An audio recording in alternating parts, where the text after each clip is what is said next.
How's it going, everybody? Moonsong here. Yow! So today what we're going to be doing is we're going to be talking about the top 5 decks I think that we are going to be seeing in this format. So the decks that will top a lot and decks we've seen topping a lot and the decks that are just like really, really, really good.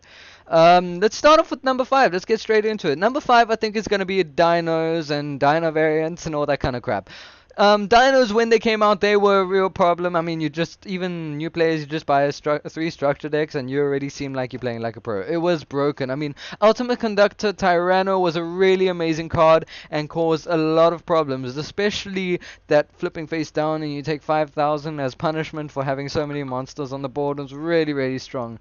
Even with the link mechanic coming in, well, that's already come in. They don't really have a problem with that because most of the cards they use are main deck monsters. And True King Dino variants are really good because they can go into Calamities and Naturia Beast on the first turn. So that is a real problematic field for them. Not to mention they just got Overtex Raptor, which is a really good card as well. And there's a lot of Dino Shadow builds. I mean, you can go into Winder, which allows one special summons per turn, which is also pretty good. Then at number 4, we have Paleozoic Frogs. Now, I'm probably a bit biased, but I like Paleozoic Frogs. I play them. But the reason why I put them at number 4 is because I think they have the best potential against the meta, especially what we consider meta nowadays. Because a lot of the meta these days needs spells and field spells and stuff just to search for all this stuff and to actually get their plays going.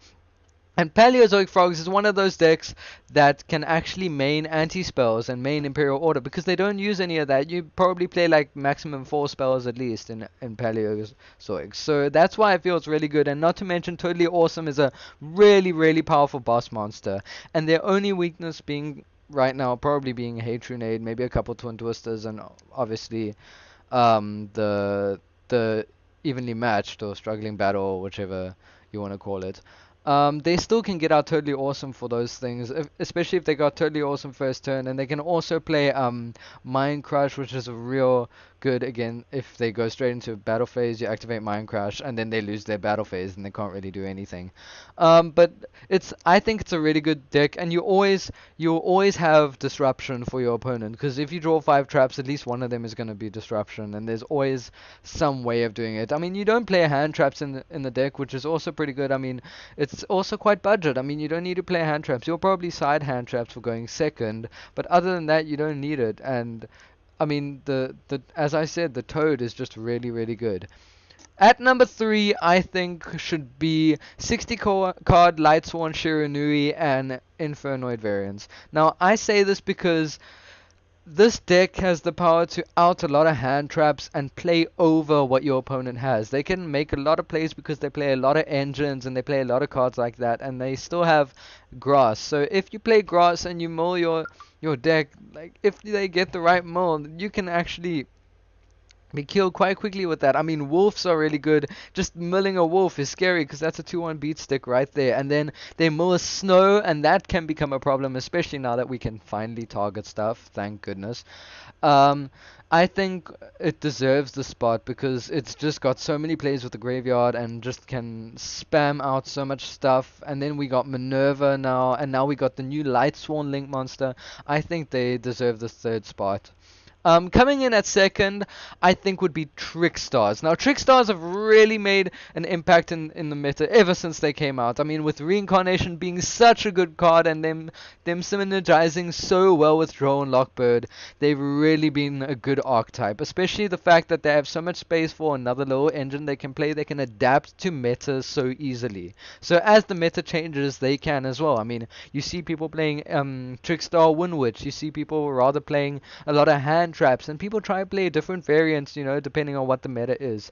And it's a really nice small little engine that you can spam into a couple of decks, which is really, really good.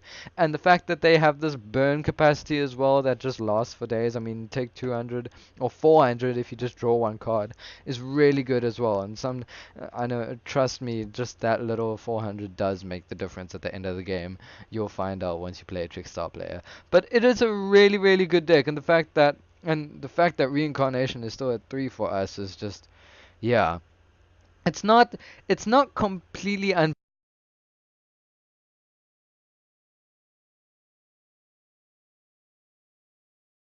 Sorry about that.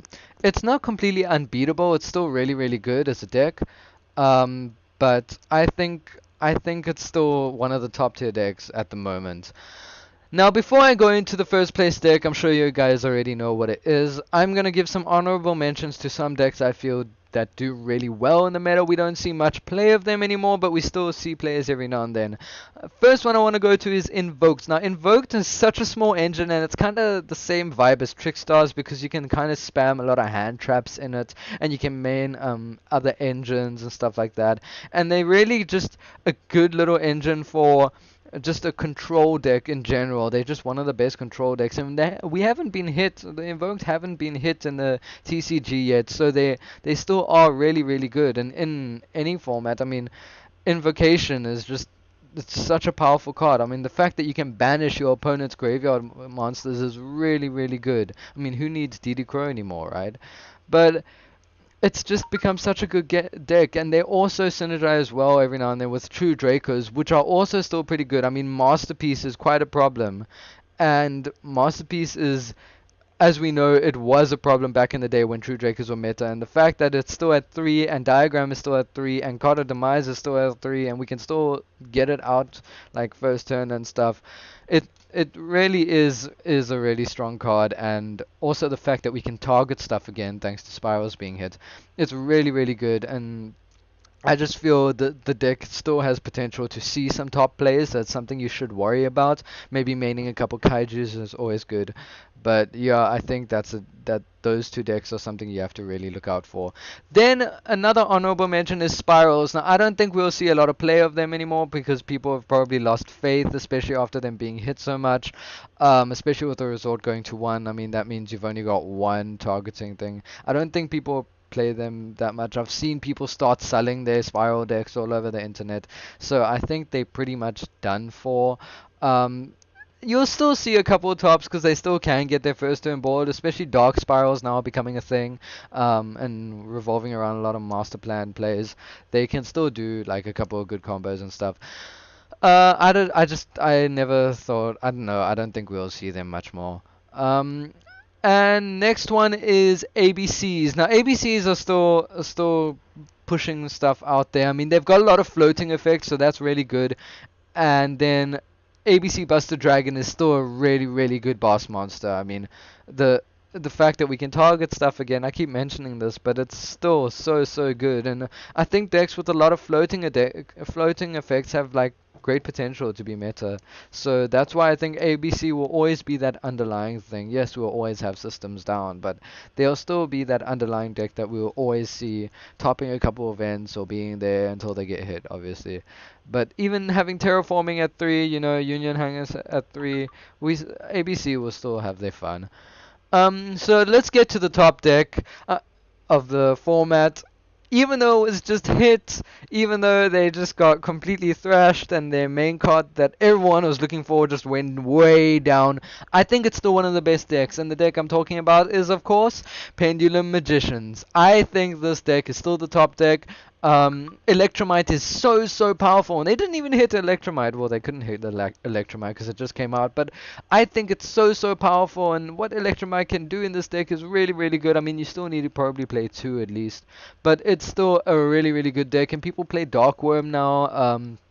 And I don't know, ZR cards or whatever, and they can summon the Dark Worm, and they have the Chronograph Sorcerer, which is also really good for the first turn play, and usually they can still end their board on a Odd Eyes Vortex Dragon and a Narita the Moral Leader, which is really really good. I mean that's a lot of negates, and they can put a Decode Talker out there so stop it targeting, and then they've got the Moral Leader which can negate spells and traps, which is amazing. So this deck is still really really good. I mean if you don't stop them early enough they could really give you some problems, and I think they can still actually play around a couple of hand traps as well now with their new build, so it might actually be a bit better because Drawn Lockbird doesn't hit them as hard anymore because they don't always search a lot, because now they're just adding stuff to the extra deck. So I think it's probably like a nice underlying way to kind of go through hand traps, if you know what I mean. Probably the best hand trap right now would be Ghost Ogre. That's probably the one thing that's still really good.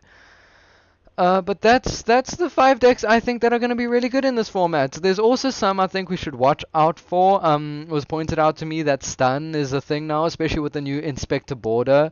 Stun is coming back, so all you degenerate stun players, welcome back to our locals and our regionals, and come give us hell and make us rage quit. Yeah, stun is coming back. And then BA's Burning Abyss. I think they're gonna be really good, especially with the new Cherubim coming out. I've seen people like harboring decks, and you check in their files like, "Ooh, look, a Burning Abyss deck," and then like, yeah, and you know why. So I feel like we'll see a lot of Burning Abyss players, especially here in South Africa. And then it was pointed out to me that FAs are gonna be good. I don't know why. I don't know if they're gonna be good. I think they need a lot more support to be good. But hey, if they're good, it's an all common good deck, right? That means anyone can get it. But yeah, I think they probably have potential to be a rogue deck, but I don't know how meta they are. But maybe you should just at least check how they play in case you encounter them. But yeah, those are the decks I think we're gonna be seeing a lot of play in. I hope you guys really enjoyed the video. Tell me what you think. Tell me what you think I missed out on. Is there anything I should have added to this deck? There probably is. I probably like left out something. I'll make another video of decks I feel that are going to be coming up, especially after the Flames of Destruction format. It will be like a prediction sort of thing, and then we'll see what happens when Flames of Destruction gets here, and I'll see what's changed since then. But thank you guys for watching this video. Let me know what you feel should have been in the top 5. Let me know what your top 5 is. What deck do you enjoy playing in this format? Is it one of these top 5? Is it one of the honorable mentions? And let me know what you feel should be honorably mentioned. And also, yeah, what should be coming out? Like, what do you think is going to be good coming out? Thank you for watching this video. Please like and subscribe and comment. I nearly forgot to say that. Please like and subscribe and comment and hit that notifications button so you can see all the videos coming out to you soon. Share it with your friends because that would really be helpful to me to spread my channel and hopefully get this YugiTube South Africa becoming a thing, because I don't think we have many YugiTubers in South Africa. But yeah, just share it everywhere you can, and hope you really enjoyed the video, and I'll see you guys in the next one. Cheers.